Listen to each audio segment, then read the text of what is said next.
So hello and welcome to the video. I haven't made a video about updates to the British Airways Executive Club for quite some time. My last one was in May last year.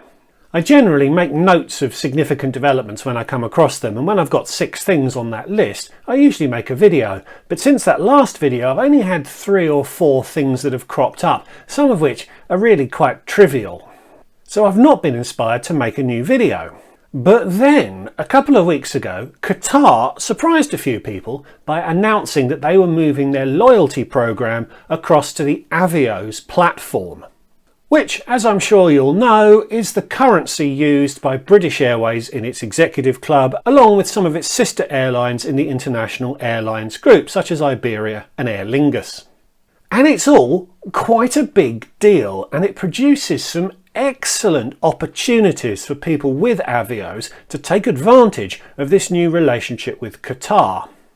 And if you didn't know, Qatar owns 25% of the international airlines group, which I'm sure played some part in their decision making to convert everything across to avios. So instead of trying to cram all of these consequences into a broader video about the BA Executive Club, I'm going to make an entire video about this development and the 6 opportunities that it opens up.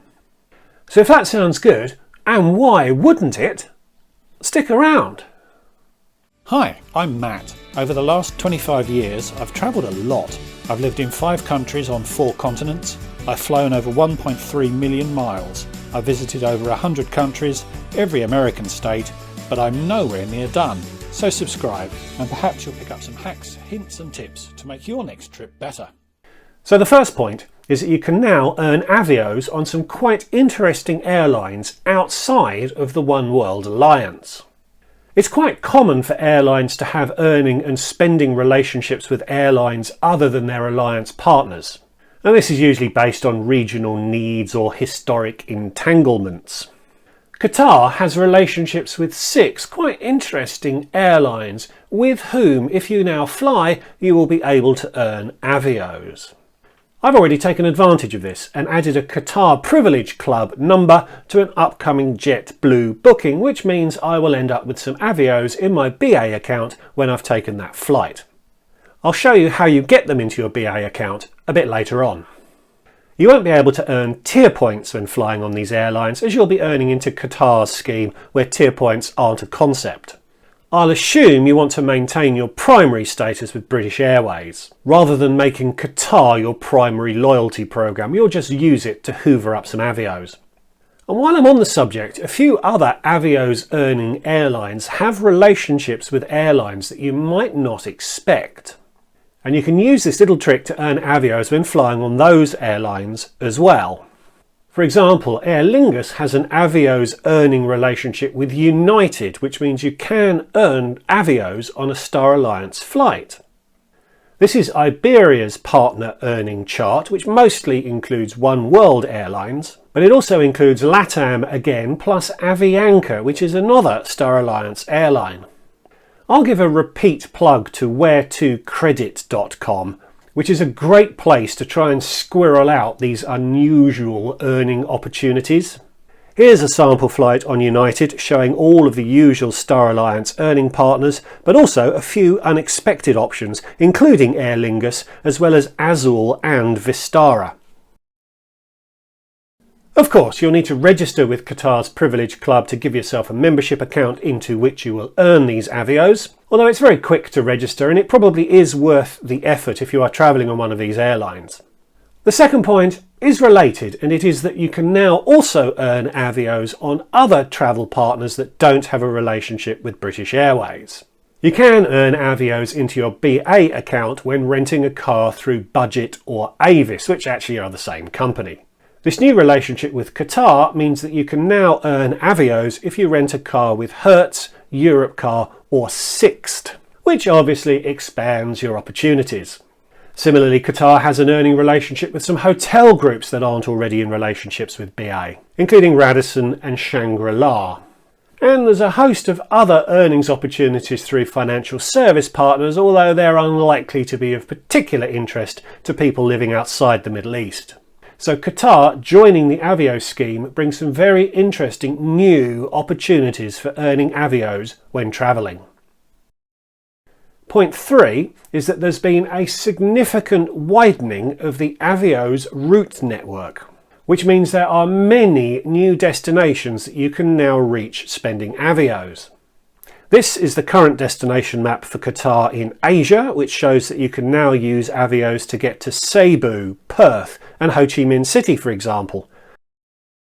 In Africa, you can use avios to get to Zanzibar, Windhoek and Djibouti, amongst others. But those are the destinations that an airline flies to. As anyone who's tried to book a BA redemption will know, the fact that BA flies somewhere gives you no guarantee that you'll actually be able to redeem your avios for a seat on those flights. So is Qatar any better? Is all of this something that you're actually going to be able to take advantage of? Well, from my experience with Qatar so far, yes, availability has actually been quite good. Firstly, they guarantee to have reward availability in every class on every flight that is created. Qatar's magic number is 361. That means they create flights 361 days before travel. BA's is 355, so Qatar creates them a little further into the future than BA. But if you know your travel ambitions a year in advance and you remember the 361 magic number, you should be able to use Qatar and find availability on that flight you're planning to take. I was very quickly able to find redemption availability on business class flights to Cebu, which is one of the new destinations serviced by Qatar. And I had a choice of dates. But what about somewhere like Singapore, where it's almost impossible to find availability on BA? So I had a look at late November, which is about 6 months off, but quickly realised that that was around the time of the Singapore Grand Prix, which is a randomiser that isn't really helpful for this video. So I looked again at late October, which is 5 months off, and I quickly found a business class redemption. There wasn't availability every day in business class, but there was in economy. Qatar's search function isn't brilliant because it doesn't allow you to filter the options by class of travel, although with a bit of perseverance you can find the flights, and I'll give you a little tip as to a quicker way of doing it in a few minutes. Qatar does actually offer a double points option, which increases the availability of seats for double the points, and I believe it adds some flexibility to your booking, which may be valuable for some. But even with that flexibility, I doubt that paying double the avios for a seat is actually going to be economic for the majority of people. So time for that handy hack. Qatar's search function currently isn't brilliant, but American Airlines search capabilities are quite good. And even better, you don't need an Advantage account to make a search. It is open to the general public without registration. And from my research, it draws its availability from the same place as Qatar, so it is a very, very good guide to quickly find seats that you will then find available on Qatar's website.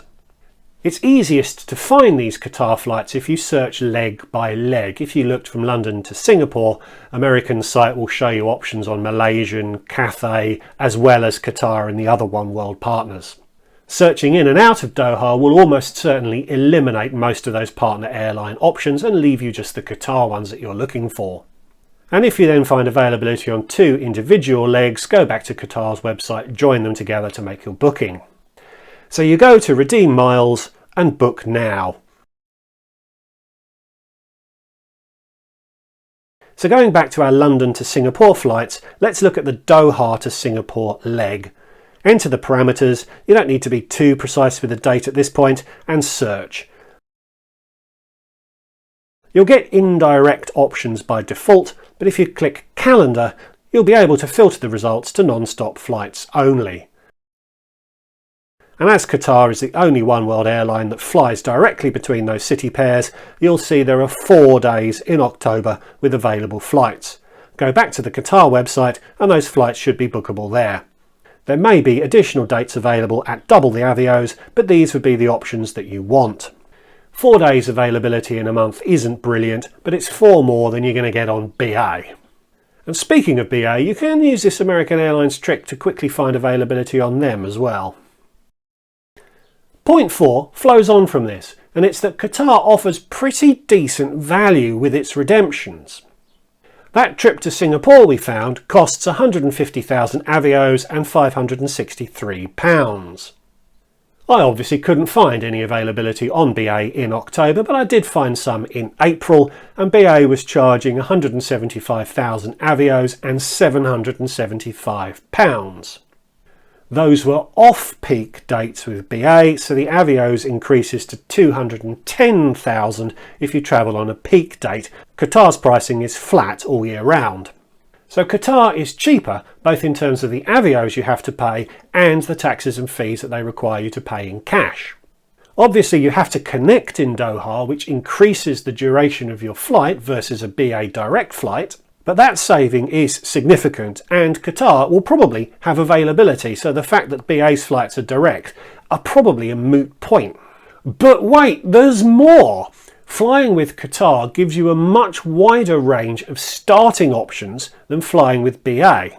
That fare departing from the UK has to include the £180 air passenger duty applicable to long-haul flights starting in the UK.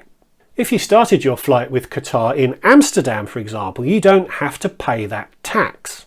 The flight to Singapore from Amsterdam on Qatar is still 150,000 avios, but it only costs you £350 in taxes and fees. That saves you over £200, and you can certainly get yourself to Amsterdam to start this trip for less than that. Other origination points might be even cheaper. And finally, when talking about redemptions, Qatar does allow you to redeem avios on those partner airlines I mentioned.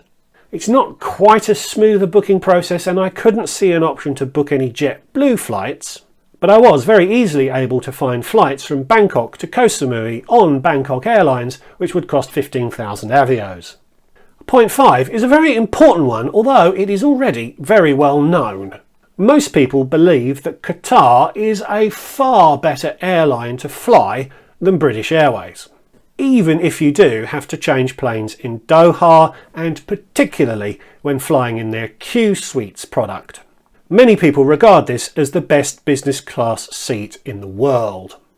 I would probably agree with that conclusion, although I do have some reservations about the Q Suite, as I discussed in this video here. But I've only ever flown the Q Suite on 6 or 7 hour legs, which isn't really long enough to fully enjoy the food and beverage experience and to fully enjoy the sleeping experience. So I've already taken advantage of this new Avios relationship to book myself on a couple of Qatar flights to refresh myself with their product and to make a couple of videos. And that means I will shortly be going on a flight on a Q Suite that's about 16 hours long. When talking about redemptions in this video, I could easily have substituted Sydney for Singapore. Indeed, I could have substituted a number of Australian destinations for Singapore. Getting to Australia with Avios in a premium cabin with British Airways is virtually impossible. And Sydney is your only option if you do find availability. This new Avios arrangement means that using Qatar you will probably be able to find availability in a premium cabin to your desired city in Australia. And you'll probably find it for less than BA would charge you. And you'd then travel there in a product that's probably better than BA's. I mean, what's not to like? Now, point 6 might sound a little bit of a niche point, but if you have this problem, Qatar allows you to elegantly solve it. You can freely and instantly move Avios between your BA and Qatar accounts. You need to link the accounts, which is relatively simple to do, and you will need to have a phone handy for identity verification purposes. But once linked, you can move Avios as often as you like, instantly. I've moved Avios both ways and it worked perfectly. Indeed, you actually might want to carry a few Avios in your Qatar Privilege account because it did seem to make the search functionality work a little better in my testing. So where this is really helpful is if you have a household account. Let's assume you have 100,000 Avios and someone in your household account has 25,000. If you make a redemption, whether or not that flight involves the other person, The avios are taken in proportion from both accounts.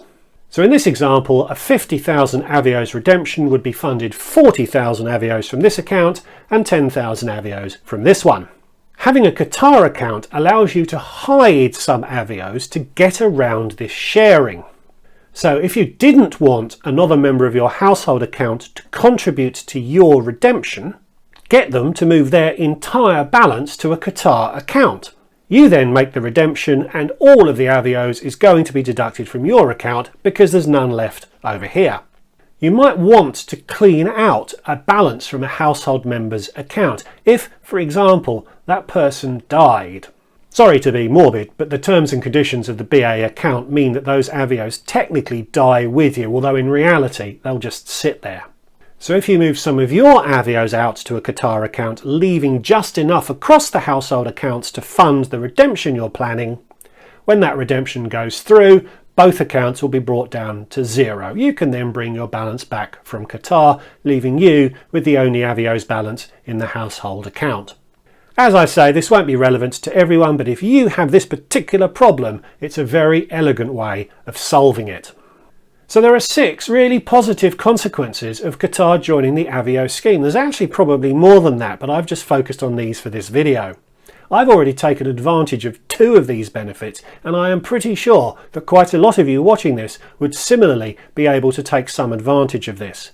So thanks for watching. I hope you enjoyed it and I hope it was interesting and relevant to you. Please let me know in the comments if this is something that you will now be able to take advantage of. Please also like this video to let YouTube know that it is worth watching, and subscribe if you're new. And if you'd like to support me more directly, please check out my Patreon account, which is linked in the description below.